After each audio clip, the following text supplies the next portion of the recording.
Hello friends, discrete mathematics के lecture number 4 में आपका स्वागत है। इस लेक्चर में हम लोग डिस्कशन करने जा रहे हैं कनेक्टिव्स।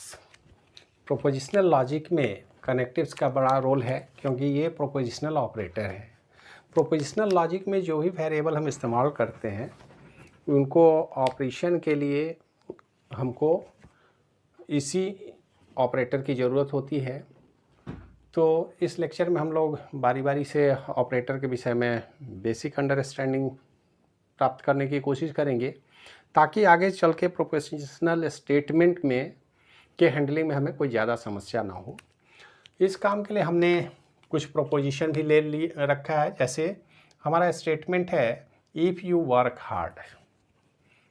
एक प्रोपोजिशन हमने पी इसको माना है, यू पास द एग्ज़ाम। दूसरा प्रोपोजिशन है क्यू, और एक आर प्रोपोजिशन है यू आर लेजी। ये सारे स्टेटमेंट डिक्लेरेटिव स्टेटमेंट हैं। ये या तो ट्रू हो सकते हैं या फॉल्स हो सकते हैं। एक ही समय में ट्रू और फॉल्स दोनों नहीं हो सकते, इस बात को ध्यान में रखना है। तो इस तरह के प्रोपोजिशन जो कि एक सेंटेंशियल फॉर्म में है, डिक्लेरेटिव स्टेटमेंट है, इस स्टेटमेंट पर ये ऑपरेटर कैसे काम करता है।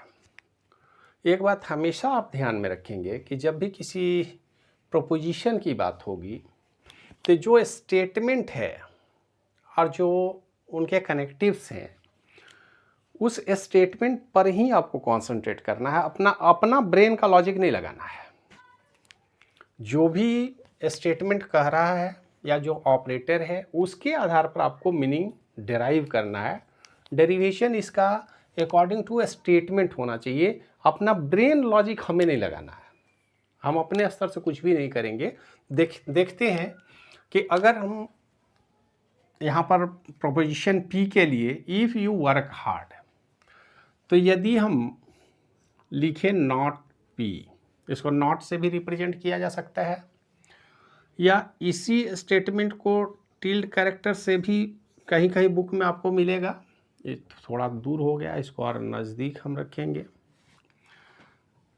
तो ये दोनों ही रिप्रेजेंटेशन निगेशन को रिप्रेजेंट करता है।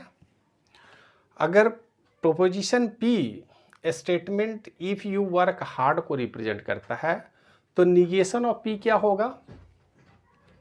If you not work hard. इसका मतलब क्या हुआ? If you not work hard या डोंट वर्क हार्ड। अब देखिए, if you not work hard या डोंट वर्क हार्ड को हम यू आर लेजी नहीं लिख सकते।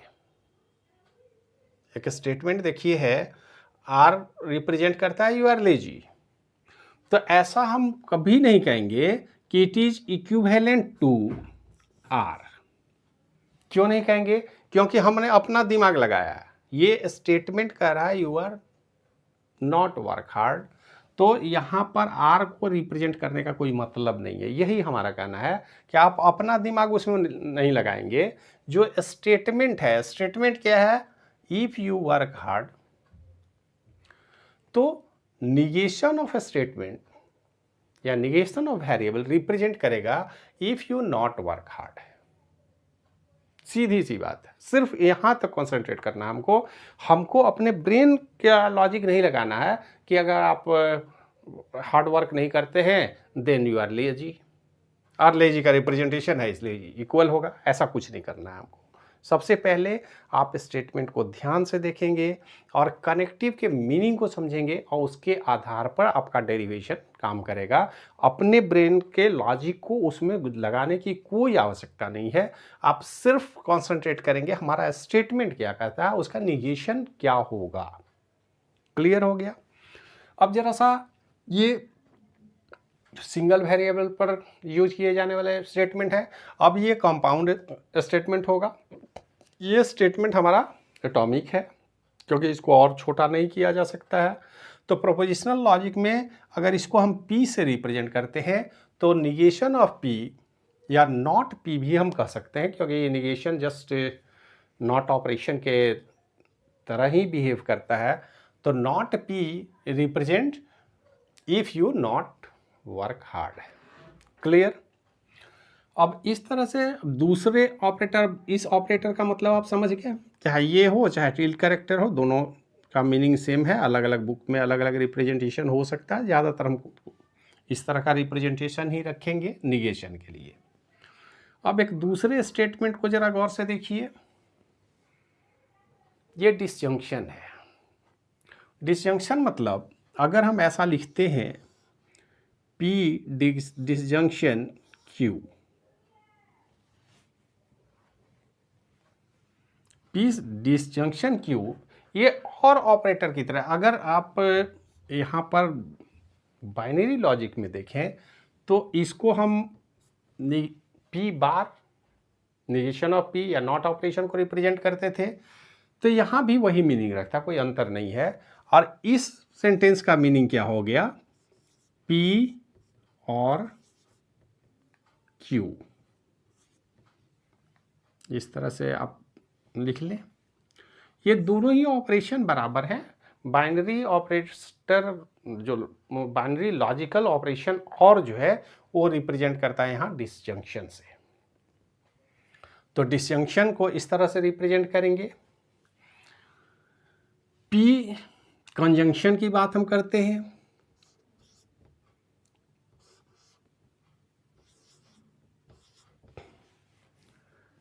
P कंजंक्शन Q, ये रिप्रेजेंट किया जाता है बाइनरी लॉजिक में P एंड Q।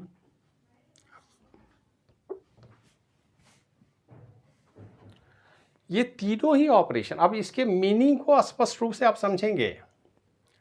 P और Q मतलब आइदर P और Q, और P एंड Q या P disjunction conjunction Q, negation of P, P disjunction Q, P conjunction Q, इस तरह से आप समझेंगे। अब इनका ट्रूथ टेबल, चूंकि ये बाइनरी इक्विवेलेंट है तो यहाँ पर कोई समस्या नहीं होगी, इनको डायरेक्ट आप इस रिप्रेजेंटेशन से भी दिखा सकते हैं। हम टेबुलर स्ट्रक्चर अगर बना लें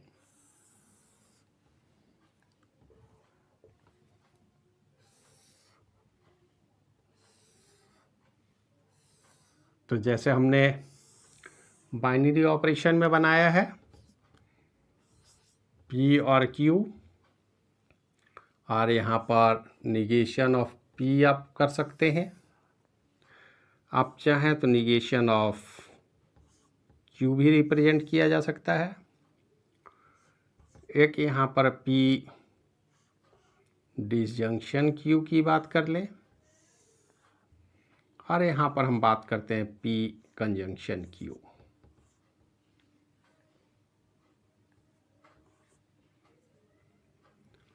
तो इनको आसानी से हम बाइनरी लॉजिक में जैसे ट्रूथ टेबल बनाते थे, ये एक्चुअल में ट्रूथ टेबल ही है।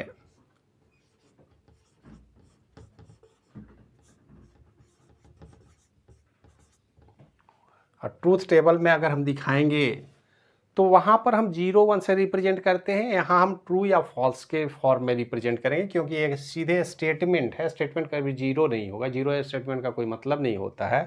तो यहाँ पर हम उसको ट्रू या फॉल्स के रूप में दिखाएंगे। जैसे यहाँ पर दोनों को हमने फॉल्स रखा, यहाँ पर फॉल्स और इसको ट्रू रखा, इसको ट्रू और इसको फॉल्स रखा, और इन दोनों को हमने ट्रू रखा। ठीक हो, इसी के जगह पर बाइनरी लॉजिक में हम 0 0 0 1 1 0 1 1 करते थे, वही बात है।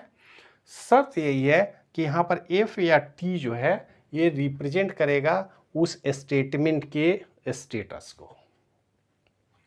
तो यदि दोनों ही स्टेटमेंट फॉल्स हों तो अभी यहाँ पर ये P फॉल्स हो Q ट्रू हो, यहाँ पर Q ट्रू हो यहाँ फॉल्स हो, यहाँ दोनों ही ट्रू हो। अब इंडिविजुअल वेरिएबल की ये तो एटॉमिक स्टेटमेंट है, एटॉमिक प्रोपोजिशन है। कंबाइंड प्रोपोजिशन की तरफ बढ़ेंगे तो ये रिप्रेजेंटेशन है नॉट P। नॉट P क्या कहता है, अगर if P false then not P true. F है तो ये भी ट्रू होगा, ये ट्रू है तो ये फॉल्स होगा, और ये ट्रू है तो ये भी फॉल्स होगा।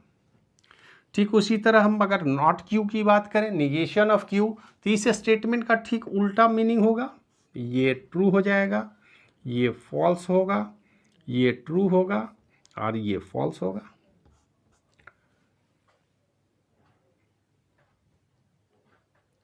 अब यहाँ डिसजंक्शन की बात अगर कर लें हम, तो P disjunction Q, P Q यहाँ पे है, डिसजंक्शन और ऑपरेशन को रिप्रेजेंट करता है, तो false false false, false and true true, true and false true and true true true.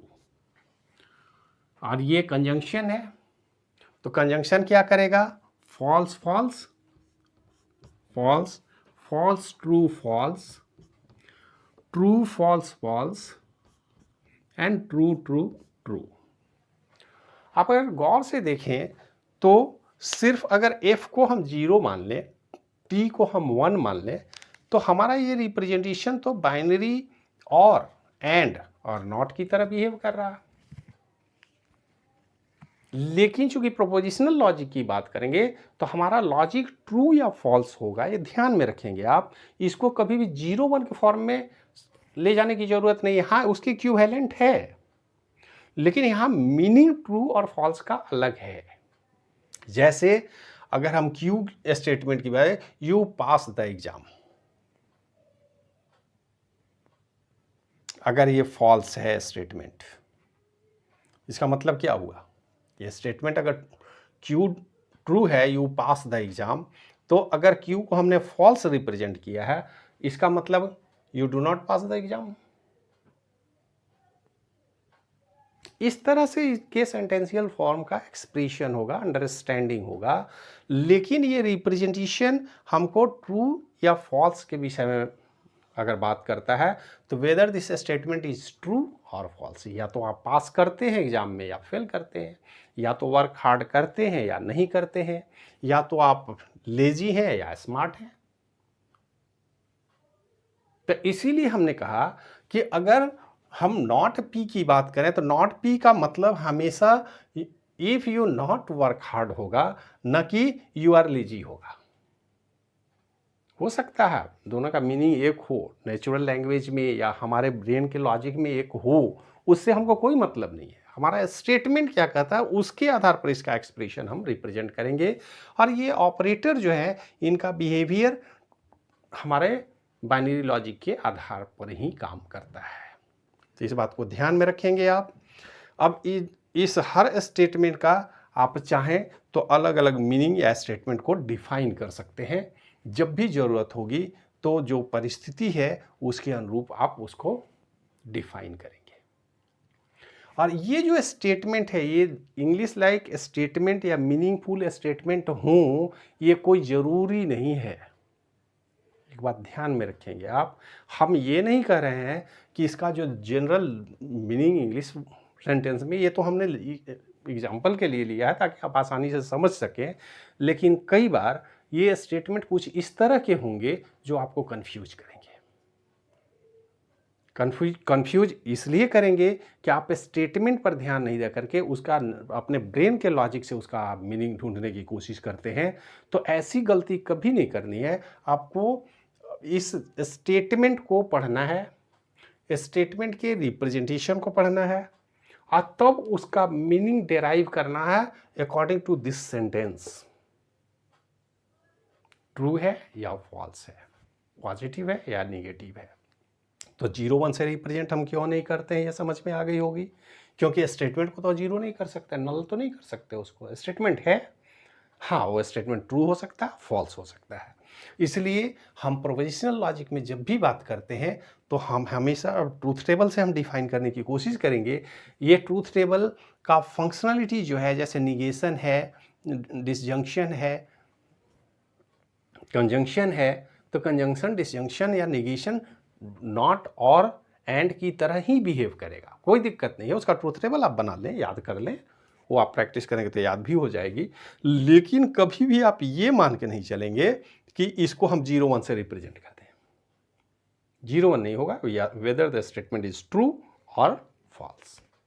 और मीनिंग भी डेराइव इस स्टेटमेंट के आधार पर होगा, उसका कोई दूसरा मीनिंग अपने ब्रेन के लॉजिक पर हमें बनाने की कोई आवश्यकता नहीं है। हम इस तरह की गलती कभी नहीं करेंगे। हमारा जो स्टेटमेंट है उस स्टेटमेंट के आधार पर क्या हमारा डेरिवेशन आ रहा है उसके आधार पर हम बनाएंगे। तो अभी हमने 3 कनेक्टिव की बात की, निगेशन, डिसजंक्शन, कंजंक्शन। अगले लेक्चर में हम लोग डिस्कशन करेंगे इम्प्लाइज और डबल इम्प्लाइज, मतलब इम्प्लीकेशन एंड डबल इम्प्लीकेशन की बात नेक्स्ट लेक्चर में करेंगे। वीडियो को ज़्यादा लंबा नहीं करते हैं। आशा रखते हैं आपको ये बात समझ में आई होगी। अब फिर भी अगर इसमें कोई कन्फ्यूजन हो तो आप कमेंट करके बताएंगे, हम आपको मदद करने की कोशिश करेंगे। जो संभव होगा हम आपको हेल्प करेंगे। लेकिन हमें लगता है कि ये कोई उतना मुश्किल काम नहीं है। हम ये मान के चल रहे हैं कि आपको डिजिटल लॉजिक का अच्छा सा ज्ञान है। डिजिटल लॉजिक तो पहले समझना ही होगा।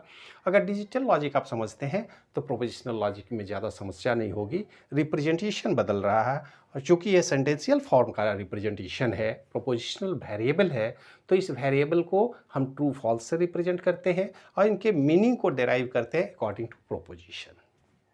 इसी बात को ध्यान में रखेंगे और मिलते हैं नेक्स्ट लेक्चर में, जहाँ पर हम इम्प्लाइज और डबल इम्प्लीकेशन की बात करेंगे। तब तक के लिए धन्यवाद।